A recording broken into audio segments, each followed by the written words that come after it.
देखो मैंने आपको पिछली बार भी बताया है कि एडवांस बेटा एक बार जेई मेंस तक तू कोशिश कर भाई। जेई मेंस के बाद फिर से टाइम मिलता है। तुम्हें लगता है ना कि यार सारे सवाल बन जाएंगे, सारे सवाल नहीं बनेंगे तुमसे। ये रियलिटी है भाई।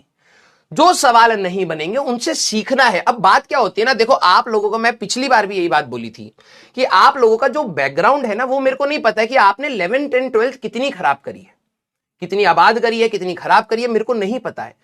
जो चीज मैं ये कंटेंट पढ़ा रहा हूं, मैं ये मान के पढ़ाता हूं कि भाई मान लेते हैं बिल्कुल ही खराब था या फिर बिल्कुल अच्छा ही था, तो एटलीस्ट आपको कौन कौन सी चीजें जो समझनी चाहिए एग्जाम पॉइंट ऑफ व्यू से, वो कैसे कैसे सवाल आ रहे हैं, वो आपको ट्राई करने पड़ेंगे। ठीक है, तो वो क्वेश्चंस क्लास में हम लोग कराते हैं, उसी की थ्योरी हम लोग क्लास में कराते हैं।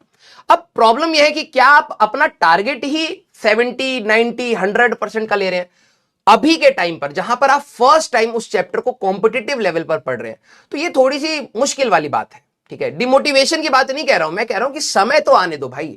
जेई मेंस का पेपर आप सभी लोगों ने दिया है ना, मैं आपको कह रहा हूं कि भाई सबसे पहले जेई मेंस के पीवाईक्यूज लगा के तो देख।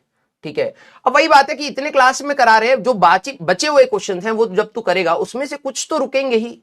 ठीक है, लेकिन अगर तेरा मेंटेलिटी यह है कि नहीं भाई मेरे से आज मैंने चैप्टर पढ़ा है, पहली बार चैप्टर पढ़ा है, आज ही मेरे सारे पीवाईक्यूज हो जाने चाहिए, तो यार ये तो मैं बोलूंगा कि फिर मेरे मेरे थ्रू तो नहीं हो पाएगा।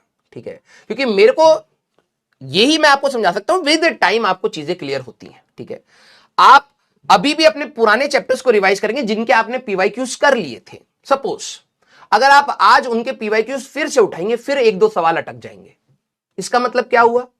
क्या वो आपको नहीं समझ आया था? आया था। आपने क्या वो क्वेश्चन नहीं किया था? किया था। क्या होता है कि आपकी रिकॉलिंग कैपेसिटी भी कम होती है समय के साथ, और दूसरी बात यह है कि आपकी प्रैक्टिस भी नहीं होती उस टॉपिक की। तो आप अभी प्रैक्टिस करते रहिए, डेफिनेटली आपको इंप्रूवमेंट मिलेगा, डेफिनेटली आपको इंप्रूवमेंट मिलेगा। बस बात सर टफ बहुत लग रहा है, तो भाई मैंने आपको कितनी बार बताया कि भाई जो चीज टफ है वो टफ लगेगी, जो चीज आसान है वो आसान लगेगी। अब फिजिक्स में भी कई सारे ऐसे टॉपिक्स होंगे जो आपको आसान लगते हैं, तो आप उस पर तो नहीं कहते कि यार सर ये तो आसान हो रहा है, कोई दिक्कत नहीं है। वहां पर भी तुम अपना एटीट्यूड बनाते हो कि चलो ठीक है ये चीज मेरे को आसान लग रही है, जल्दी से कवर हो गई। कुछ टॉपिक्स थोड़े से कठिन होते हैं तो उनको उतना ही टाइम देना पड़ेगा। क्लियर है क्या? यस बेटा, परेशान मत होइए। ठीक है, देखो आप में से जो कह रहा है कुछ समझ नहीं आ रहा है, उसका सीधा इंप्लीकेशन ये होता है कि आपने 11th एंड 12th में नहीं पढ़ा है।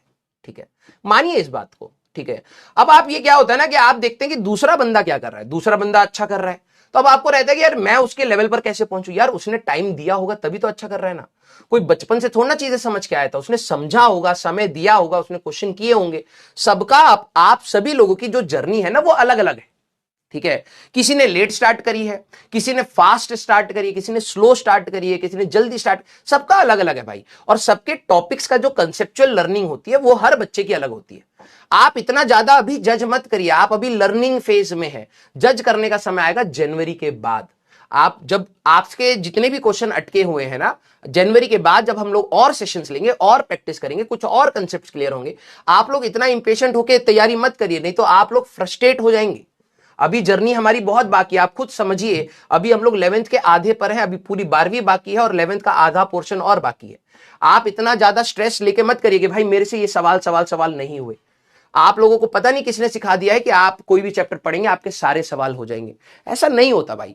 जब मैं अपनी तैयारी करता था मेरे से भी सवाल नहीं होते थे, लेकिन सिलेक्शन होने के लिए आपको क्या करना है कि एग्जाम के इजी और मीडियम लेवल तक के सवाल आपके सारे समय के साथ बन जाने चाहिए। समय आज नहीं है, समय आपका एडवांस के लिए मई में है। ठीक है, तो हैव पेशेंस। ठीक है, आपको यह देखना है कि क्या आप उतनी इंटरेस्ट से चीजों को पढ़ पा रहे हैं, क्या जो चीजें आपने पहले छोड़ी थी या नहीं समझी थी क्या आज आप उसको सीख पा रहे हैं, पहले ये बताइए। क्योंकि आप क्या करते हैं ना, आप सीधे एक जंप लेना चाहते हैं, भाई मेरा सिलेक्शन कैसे हो जाए। आप समझ नहीं रहे कि यहां से लेके यहां तक जंप के बीच में भी बहुत सारे हमारे पास स्टॉप पॉइंट्स हैं, चेक पॉइंट्स है। बेटा आपको अपना देखना पड़ेगा जर्नी कहां आ रही है, कि आपने पहले क्या कर रखा है वो आप तो जानते ही है ना। आपने 11th में क्या तैयारी करी है खुद से वो आप जानते हैं ना, आपने कितनी चीजें खराब करी थी। अब आप सोचो कि यार मैं सीधे 0 से लेके 100 तक चला जाऊं, या कोई सोचे मैं 20 से 100 लेके चला जाऊं, ऐसा नहीं होता बेटा। ठीक है, आप इस प्रोसेस में अगर आप जाएंगे, मैं लिटरली बता रहा हूं, you will be totally stressed in coming 2 months. आप बहुत ज्यादा स्ट्रेस में आएंगे। आप थोड़ा सा अपने आप को चिल करिए ना भाई, आप थोड़ा सा अपने आप को चिल करिए और ये मानिए कि अच्छा एक बात, कल मैं निखिल सर से बात कर रहा था ठीक है। वो कह रहे थे कि सर क्लास में कुछ बच्चे होते हैं जो वो ना एडवांस के जो एक दो कठिन सवाल आते हैं ना उनके पीछे लगे रहते हैं कि सर आपने वो नहीं कराए वो नहीं कराए। मैंने कहा हाँ तो फिर, उन्होंने कहा कि फिर उन बच्चों को हम क्या बोले। मैंने कहा कुछ बोलने की जरूरत ही नहीं है, नहीं कराए क्लास में, क्योंकि क्लास में वो दो कठिन सवाल समझाना उनको पड़ेगा। आईआईटी एडवांस के पेपर में ओलंपियाड अटेम्प्ट करने वाले बच्चे भी बैठते हैं, है ना, जिन्होंने 9वीं 10वीं से अपनी तैयारी करी है और ओलंपियाड्स दिए हैं, उनके लिए वो इजी और मीडियम लेवल के सवाल आसानी से हो जाते हैं। उन बच्चों को आप कैसे डिफरेंशिएट करेंगे कि भाई इनमें से कौन बेहतर है कौन बेहतर नहीं है, वो सवाल उन बच्चों के लिए भी दिए जाते हैं। ठीक है। अब बच्चा क्या करता है ना, उस दो सवाल के चक्कर में अपना पूरा पेपर खराब करता है और सिलेक्शन नहीं होता है। आपका selection easy and medium category हर साल आसानी से करा सकता है, लेकिन कुछ बच्चों के अंदर यह चीज होती है कि यार मेरे को वो दो सवाल क्यों नहीं कराए। यार वो दो सवाल के लिए ना एप्टीट्यूड चाहिए भाई। अगर वो एक सवाल कराएंगे 1-1 घंटा ले जाएगा, उसमें तू अपना इजी और मीडियम कहीं ना कहीं ज्यादा बेहतर कर सकता था, सिलेक्शन ले सकता था।